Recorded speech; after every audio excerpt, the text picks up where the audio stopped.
Live.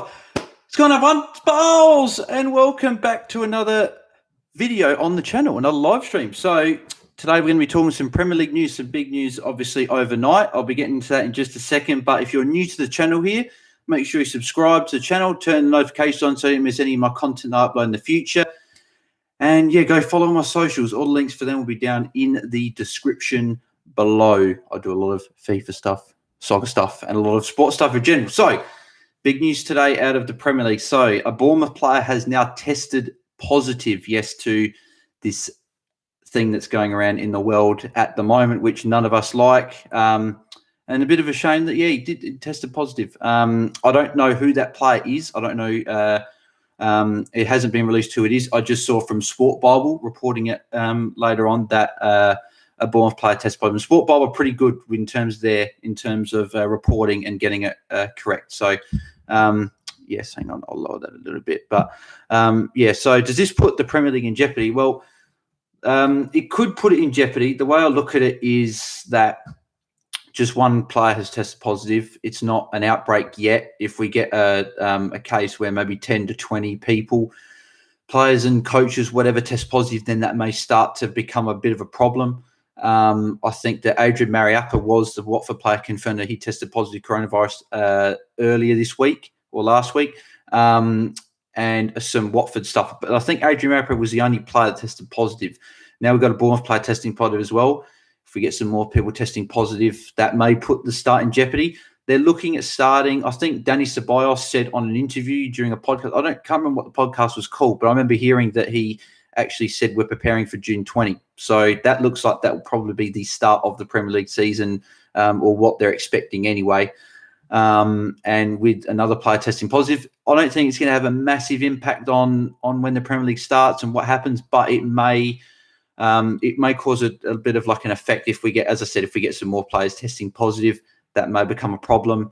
But at this moment in time, we're just going to hopefully get football back in the near future. I know that all the players are back at training. Because I follow Manchester United, they're back at training. They're all happy, all smiles and everything. They all want to get the season underway. I think every team except Watford is trying.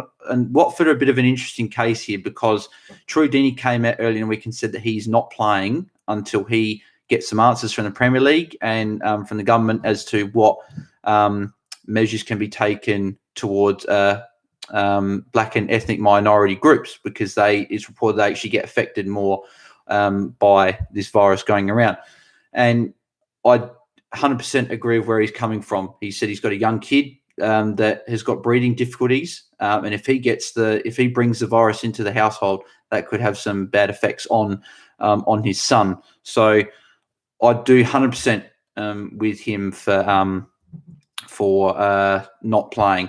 And then there's also some other Watford players that have stood by Troy Deeney and said we're not going to be playing either, and we're gonna be with you and not play. Which, on one hand, I agree, because it's like you're backing club captain, you're being a team, which is obviously what this is about. But on the other hand, I'm looking at it and thinking I would like to ask all the individuals what their scenario is, right? So if they can play or whatever, then they should be playing, right? If they don't want to play, then that's their own prerogative. But as Mark Goldrich on the United Stand as well, he would hate to see this turn into like a rebellion sort of thing where people are playing because no, we want to stand up to people. We don't want to play and whatever. So, and Troy Deeney said he doesn't care about the money. He said he doesn't care about the money. He's been broke before, and he's happy to not play football until everything's assured. So, as I said, 100%, I agree with what he's coming from. There's going to be some, maybe Manchester United guys got some young kids at home. Bruno Fernandes got young kids at home. Paul Pogba, Anthony Martial, they've all got young kids at home.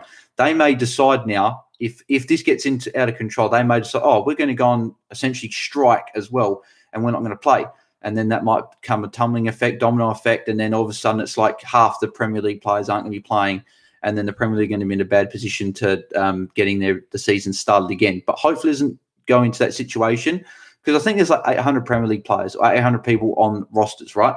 Play, that's not terrible. You can still get around with 700 players, but when you start to get 200, 300, 400 people, you think it's safe to do so. A lot of people have said that sport organisations or doing live sport is a lot safer than going to your local supermarket or whatever. It's a lot safer than that because everyone on the pitch is being tested. You can have 11 players on the field on each side, as well as subs and whatever. And if they're all testing positive and they're on a football field, not one of those people can get coronavirus, because if they've been tested like a few days out, and if they go into quarantine, do all the right precautions right, and they go onto the field and they're all negative in terms of that, like no one's got coronavirus, you can't get it. It can't get into this. You can't get to the people that may have come yada yada yada. But if the players out on the field and the coaching staff and everyone there at the stadium on game day and training, whatever, if they have all tested negative, it's fine. It's all good. It's fine. And obviously, there's been a lot, as I said in my last video, there's been a lot of talk like, what are we going to do with the Premier League? Are we going to be like going to like the Midlands, for example, and setting everyone on camp there? Or are we going to be people allowed to play at their own grounds and maybe stay in a hotel near the ground? That's probably the most likely thing, that maybe, like, for example, Manchester United players, they'll stay at Carrington or hotel near Carrington or whatever, and quarantine for 7 to 14 days, and then they'll be all good to play against, like, a Tottenham, for example. I think we're playing Tottenham away, though. I reckon that's away. So, but you get what I mean. So people will quarantine and they'll get all that stuff done. But we don't know exactly if that's going to go ahead. So we still got, I think it's just under 4 weeks till we get till it's rumored to be getting started. La Liga obviously announced that they're getting started on June 8th, which is amazing. Some more football to add to people's schedules to be able to watch. Bundesliga's obviously been underway. Some great games over the last couple of weekends. I was really hoping Dortmund would get. They did get their wins. But I was hoping Bayern were going to drop points, because I'd like to see, because there's a game, I think, Tuesday night, which will be Wednesday here in Australia. Dortmund play Bayern Munich, which is going to be an amazing game. I think, for me, winner of that game wins title. It'll come down to that. And tell you what, Dortmund are a very, very good team, very good, quick-paced, fast build-up movement team that can get the ball down the other end. So it's going to be interesting to see how that goes. But again, Bayern Munich, best team in Germany. They've been the best team in Germany for God knows how long they've been. They're just a powerhouse of a team, and we're going to see exactly what happens. Sancho might start in that game as well. He's been on the bench a few times. He's looking a little bit unfit. I think he had a bit of a calf injury as well, so sort of just working him back in. Great game and some good players there. So we've obviously seen that. No news on the Serie A yet, I don't believe. Well, not from what I've seen anyway. But then you've got the French League will be resuming as well in, I think it was, was it July? I think it was July, I think, that they're resuming. So it's good to see football coming back and whatever. Obviously, we had, as I said, talked about in another video, we've seen the UFC back. Australian rules football, that obviously I'm into it. I know probably a lot of you that may watch this that are from the UK or America or whatever may not watch that, but if you do, I recommend checking out. It's a very good sport. It takes a little bit of getting used to with the rules and stuff, but once you get used to it, you're all good as gold. That'll be starting in a couple of weeks. I think June 11 in Australia will be that when that's starting. And yeah, we're starting to see a lot of things come back to normal. I know that here we've only had one case in the past month in South Australia, which is great news. Obviously, I'd like that to be worldwide, not just South Australia, but at least like if I'm looking at an individual standpoint, my life is starting to get a little bit back to normal and whatever. And hopefully it is for everyone as well. And hopefully everyone's staying safe out there and not catching this virus, doing all the right procedures that all the governments and stuff have told you to do. And hopefully within a few months, I hope that we can all get past this pandemic.